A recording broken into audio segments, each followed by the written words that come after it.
இனி என்னத்தை நீங்க உங்களுடைய பத்திரிகை செய்தியிலேயே கொடுத்திருக்கிறீங்க.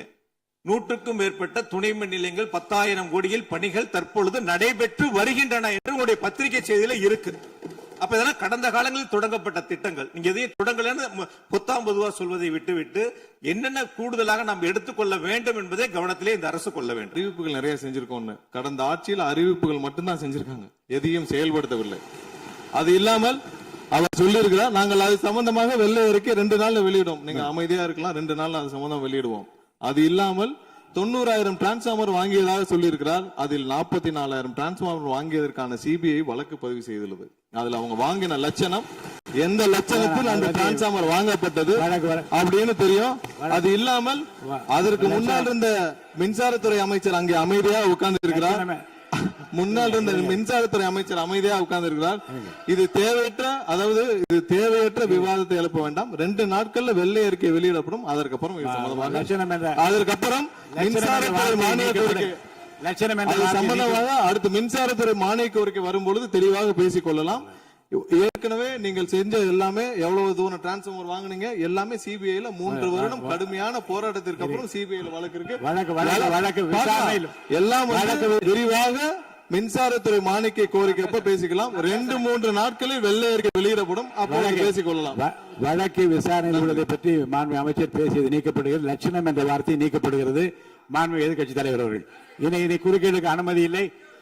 மாண்பு எதிர்கட்சி தலைவர் தமிழ்நாட்டிலேயே தன்னுடைய பெரம்பூர் தொகுதியை நம்பர் 1 தொகுதியாக மாத்தி காட்டிட்டார். எதுல நம்பர் 1 பாத்தீங்கன்னா, இன்னைக்கு தமிழ்நாட்டிலேயே மின்வெட்டுல நம்பர் 1 தொகுதி பெரம்பூர் தொகுதி தான். அதுவும் ஆளுங்கட்சிக்காரங்க என்ன தெரியுமா பேசிட்டு இருக்காங்க, அண்ணன் பவருக்கு வந்தா தமிழ்நாடு மாறும்னு பார்த்தோம், ஆனா அண்ணன் கைக்கு பவர் வந்த நாள்ல இருந்து தமிழ்நாட்டுக்கே பவர் போயிடுச்சு அப்படின்னு இன்னைக்கு ஆளுங்கட்சிக்காரர்கள் பேசிட்டு இருக்காங்க. மாண்புமிகு மின்துறை அமைச்சர், மாண்புமிகு பேரவைத் தலைவர் அவர்களே, மாண்புமிகு முதல்வர் அவர்களே, மாண்புமிகு எதிர்கட்சி தலைவர் சொல்றப்ப தமிழ்நாட்டுக்கு ஏதோ மின்வெட்டு இருக்குன்னு சொல்லியிருந்தாரு. நாங்கள் ஒவ்வொரு நாளும் தமிழ்நாட்டில் எங்கெங்க எதனால மின்வெட்டு விழுதுன்னு நம்ம பப்ளிஷ் பண்ணிட்டே வரோம், டேஷ்போர்ட் பப்ளிஷ் பண்ணிட்டே வரோம். அதுல எதனால என்ன காரணம்னு சொல்லிட்டே வரோம். இந்த துறை ஏன் இப்படி இருக்குன்னு நாங்க ஏற்கனவே தெளிவா சொல்லிடுறோம்.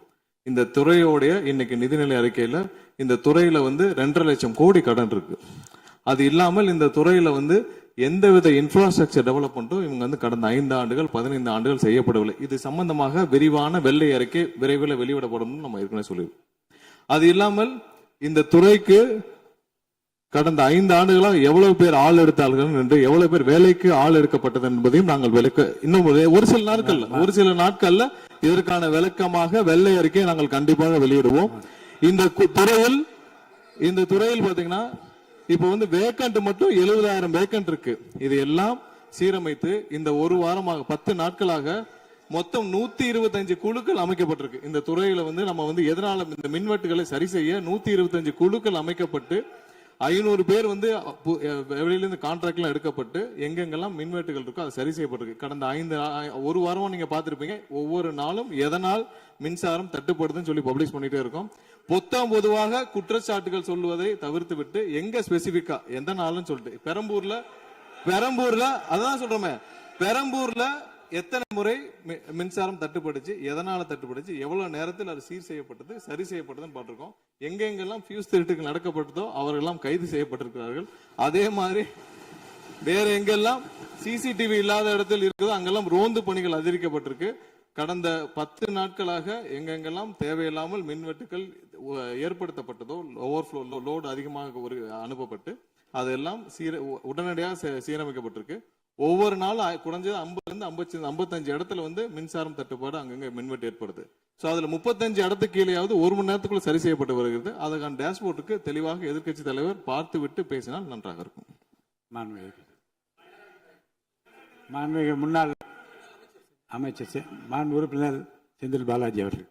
மாண்புமிகு பேரவைத் தலைவர்களே, எங்களுடைய எதிர்கட்சி தலைவர்கள் சொன்னார்கள் மின்வெட்டு சம்பந்தமாக. இப்போதைய அமைச்சர் அவர்கள் அது குறித்து கருத்துக்களை சொன்னார்கள். கடந்த 5 ஆண்டுகளில் சீரான மின் விநியோகத்திற்கு 393 துணை மின் நிலையங்கள் அறிவிக்கப்பட்டு அதற்கான பணிகள் பெரும்பான்மையாக முடிக்கப்பட்டு பயன்பாட்டிற்கு கொண்டு வரப்பட்டிருக்கின்றன. ஒவ்வொரு ஆண்டும் தேவைக்கேற்ப கூடுதல் மின் தேவை ஏற்படுகின்ற பொழுது அதற்கான ஏற்பாடுகள் செய்யப்பட்டு புதிய மின் உற்பத்தி திட்டங்கள் வரை அறிவிக்கப்பட்டு அது செயல்பாட்டுக்கு கொண்டு வரப்பட்டிருக்கின்றன. ஏறத்தாழ 90,000 மின்மாற்றிகள் கடந்த 5 ஆண்டுகளில் புதிதாகவும் பழுந்தடைந்ததையும் மாற்றி சீரமைக்கப்பட்டன. ஒரு அமைச்சர்கள் ஒரே நிமிஷம் சொல்லி முடிச்சார். அதாவது ஒவ்வொரு ஆண்டும் கூடுகின்ற பொழுது மின் தேவை கூடுகின்ற பொழுது அதற்கான ஏற்பாடுகளை நிர்வாக ரீதியாக செய்ய வேண்டியது அரசினுடைய கடமை. ஒரு அரசு பொறுப்பேற்ற பிறகு முதல் முறையாக அந்த அரசினுடைய துறையினுடைய உயர் அதிகாரிகளை அழைத்து ஆய்வுக் கூட்டங்களை நடத்தி என்னென்ன குறைபாடுகள் இருக்கின்றன அதை எப்படி நிவர்த்தி செய்யலாம் என்பது களையெடுக்க வேண்டியது அரசினுடைய கடமை, துறையினுடைய கடமை. எனக்கு தெரிந்தவரை இதுவரை மின்துறையில் அந்த மின் விநியோகத்தில் இருக்கக்கூடிய துறையினுடைய அதிகாரிகள் ஆய்வுக் கூட்டங்கள் வரை இதுவரை நடைபெறவில்லை. அதைத்தான் அங்கிருக்கு பணியாற்றக்கூடியவர்கள் சொல்கின்றார்கள். இப்பொழுது இருக்கக்கூடிய பணியாளர்களை வைத்துத்தான் கடந்த 5 ஆண்டுகளும் மிக சிறப்பாக எந்தவித மின்தடையும் இல்லாமல் சீரான மின் விநியோகம் வழங்கப்பட்டன. எனவே கடந்த காலங்களில் இருக்கக்கூடிய குறைகளை தொடர்ச்சியாக ஒரே கருத்துக்களை முன்வைப்பதை விட இந்த அரசு துறையினுடைய அதிகாரிகளை அழைத்து ஆய்வுக் கூட்டங்களை நடத்தி கடைமுறை வரை மின் விநியோகம் சீராக எடுத்து செல்வதற்கான முன்னெடுப்புகளை எடுக்க வேண்டும். எங்களுடைய எதிர்க்கட்சி தலைவர் துணை முதலமைச்சராக இருந்த பொழுது அவருடைய சேப்பாக்கம் திருவல்லிக்கேணியிலேயே பல்வேறு மின் திட்டங்களை தங்களுடைய திருக்கரங்களால் தொடங்கி வைத்திருக்கின்றார்கள். அது அனைத்து தொகுதியிலும் அனைத்து மின் திட்டங்களும் சிறப்பாக கடந்த 5 ஆண்டுகளில் நிறைவேற்றப்பட்டிருக்கின்றன. அதையும் நீங்கள் எடுத்து பார்த்து இனி என்னத்தை நீங்க உங்களுடைய பத்திரிகை செய்தியிலேயே கொடுத்திருக்கிறீங்க. 100க்கும் மேற்பட்ட துணை மின் நிலையங்கள் 10,000 கோடியில் பணிகள் தற்பொழுது நடைபெற்று வருகின்றன என்று உங்களுடைய பத்திரிகை செய்தியில இருக்கு. அப்ப இதெல்லாம் கடந்த காலங்களில் தொடங்கப்பட்ட திட்டங்கள். நீங்க எதையும் தொடங்கலன்னு பொத்தாம் பொதுவா சொல்வதை விட்டுவிட்டு என்னென்ன கூடுதலாக நாம் எடுத்துக்கொள்ள வேண்டும் என்பதை கவனத்திலே இந்த அரசு கொள்ள வேண்டும். மாண்புமிகு பேரவைத் தலைவர் அவர்களே, மாண்புமிகு உறுப்பினர் மாண்புமிகு உறுப்பினர் சொன்னப்ப சொன்னாரு அறிவிப்புகள் நிறைய செஞ்சிருக்கோம்னு. கடந்த ஆட்சியில் அறிவிப்புகள் மட்டும்தான் செஞ்சிருக்காங்க, எதையும் செயல்படுத்தவில்லை. அது இல்லாமல் அவர் சொல்லியிருக்கிறார் நாங்கள் அது சம்பந்தமாக வெள்ளை அறிக்கை 2 நாள்ல வெளியிடுவோம். நீங்க அமைதியா இருக்கலாம், 2 நாள் அது சம்பந்தம் வெளியிடுவோம்.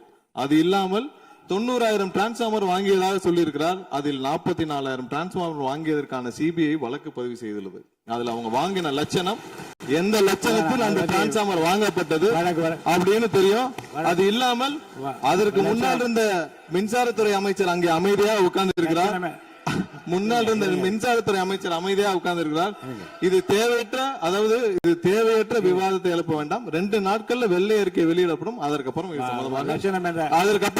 மின்சாரத்துறை மானிய கோரிக்கை சம்பந்தமாக அடுத்து மின்சாரத்துறை மானிய கோரிக்கை வரும்பொழுது தெளிவாக பேசிக் கொள்ளலாம். ஏற்கனவே நீங்கள் செஞ்ச எல்லாமே எவ்வளவு தூரம் டிரான்ஸ்பார்மர் வாங்குனீங்க எல்லாமே சிபிஐல 3 வருடம் கடுமையான போராட்டத்திற்கு அப்புறம் சிபிஐல வழக்கு இருக்கு. எல்லாம் விரிவாக மின்சாரத்துறை மானிய கோரிக்கை பேசிக்கலாம். 2-3 நாட்களில் வெள்ளை அறிக்கை வெளியிடப்படும், அப்போது பேசிக் கொள்ளலாம். வழக்கு விசாரணை உள்ளதை பற்றி மாண்பு அமைச்சர் பேசியது நீக்கப்படுகிறது. லட்சணம் என்ற வார்த்தை நீக்கப்படுகிறது. மாண்பு எதிர்க்கட்சி தலைவர் அவர்கள் இனி குறுக்கீடுக்கு அனுமதி இல்லை. மாண்பு எதிர்க்கட்சி தலைவர் இன்னைக்கு அவங்க பேசி முடிக்கணும். அவங்க பேசி முடிக்கிற மாண்பு எதிர்க்கட்சி தலைவர். சரி விடுங்க, என்ன சொல்லுங்க, சீர்கமா சொல்லுங்க. மாண்புமிகு பேரவைத் தலைவர் அவர்களே, மாண்புமிகு அமைச்சர் அவர்கள் கடந்த 15 ஆண்டுகளாக என்று ஒரு வார்த்தையை சொல்லியிருக்கிறார்.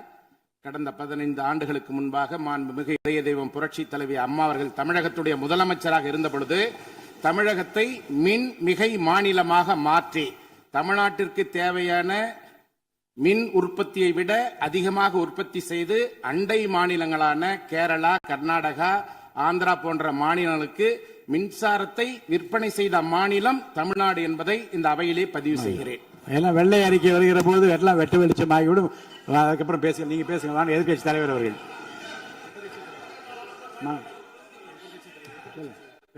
மாண்புமிகு உறுப்பினர். மாண்பு பேரவைத் தலைவர்களே, மாண்புமிகு மின்துறை அமைச்சர் ஊடகங்களை நல்ல சிறப்பாக கையாளுறவர். கொஞ்ச நாள் அமைதியா இருக்காருன்னு பார்த்தா இன்னைக்கு இங்கேயும் அந்த முயற்சி எடுத்திருக்கிறாரு. எத்தனை கோடி கடன் இருக்கிறது இன்னைக்கு நேற்று இல்லை. இது சேவைத்துறை, போக்குவரத்துறை, மின்துறை, இதெல்லாம் சேவைத்துறை. லாப நட்டம் பார்க்கிற விஷயம் இல்லை. கடன் இருந்தாலும் பொதுமக்களுக்கு மின்சாரம் சென்று சேர்கிறதுங்கிறது முக்கியமான பிரச்சனை. கடந்த 5 ஆண்டுகள்ல இந்த பிரச்சனை இல்லாம இதே கடனோடு இதே ஊழியர் பற்றாக்குறையோடு தான் செயல்படுத்தினோம். ஊழியர் பற்றாக்குறையை எப்படி சரி செய்வதுங்கிற பிரச்சனை வந்து எங்களுடைய ஆட்சி அமைந்த பொழுது கொரோனா உச்சத்தில் இருந்தது, பொருளாதார நெருக்கடி இருந்தது. அதையெல்லாம் படிப்படியாக சீரமைத்து அப்பொழுதுதான் நம்முடைய முன்னாள் மின்துறை அமைச்சர் சகோதரர் செந்தில் பாலாஜி அவர்கள் சொன்னது போல 95,000க்கு மேற்பட்ட டிரான்ஸ்ஃபார்மர்ஸ் அங்கங்க நிறுவி இருக்கும். அது எல்லாமும் போட்டோ எடுத்து அவர் வந்து எல்லாத்தையுமே ரெக்கார்ட் பண்ணி வச்சிருக்காரு. வேணா உங்களுக்கு அதெல்லாம் கொடுக்குறோம். சட்டமன்றத்திலும் எல்லோருக்கும் வழங்கப்பட்டது. அதே போல பெரம்பூர் தொகுதிக்கு பக்கத்து தொகுதியான எங்களுடைய தலைவர் தளபதி அவருடைய தொகுதியான குளத்தூர் தொகுதியில 220 kVA புதிய மின் நிலையம் துவக்கி வைக்கப்பட்டு அந்த பகுதி எல்லா பகுதிக்கும் சேர்த்துதான் சரி செய்வதற்கான வாய்ப்பு வழங்கப்பட்டிருக்கிறது. போய் நீங்க கொஞ்சம் ஆய்வு பண்ணுங்க. அடுத்தது ஃபியூஸ் கேரியர் திருடு போனதை சொன்னார். ஒரு சிறப்பான காட்சியை வெளியிட்டார். பகல் நேரத்தில் சிறப்பான வெயிலில் ஃபியூஸ் கேரியர் திருடப்படுகிறது. அப்ப திருடு போனது ராத்திரிக்கு தான் கரண்ட் ஆஃப் ஆகுது. எங்கேயோ சர்க்கியூட்டை கரெக்ட் பண்ணி வச்சு அதுல டைமர் வச்சிருப்பாங்க பிறகு. இங்க புடுங்கினா ராத்திரி 7 மணிக்கு மேல தான் அங்க கரண்ட் ஆகிற மாதிரி டைமர் வச்சு ஃபியூஸ் கேரியர்லாம் புதுசா வந்திருக்குதாங்கிறது எங்களுக்கே சந்தேகமா இருக்கு. பேரவைத் தலைவர் அவர்களே கொஞ்சம் இருங்க. ஒரு புகார் சொல்லுகிற போது இந்த ஃபியூஸ் கேரியர் முன்னவர் மாண்புமிகு பேரவைத் தலைவர் அவர்களே, முன்னாள் மின்துறை அமைச்சர் விளக்கத்தை சொன்னார். அதையே நீங்கள் கோடிட்டு நீங்களும் பல்வேறு விளக்கங்களை சொல்வது இந்த சபையில் உடைய நேரத்தை போக்குவது மட்டுமல்ல, சபைக்கு மீண்டும் உங்களுக்கு பதிலளிக்க வேண்டிய நேரம் இருக்கிறது. எதிர்க்கட்சி தலைவர் அவர்கள் பேச வேண்டிய நேரம் இருக்கிறது. ஆகவே நீங்கள் இந்த நேரத்தை தவிர்த்து நீங்கள் பேசுகிற போது இந்த கருத்துக்களை சொல்லலாம். மாண்புமிகு எதிர்க்கட்சி தலைவர் அவர்களே.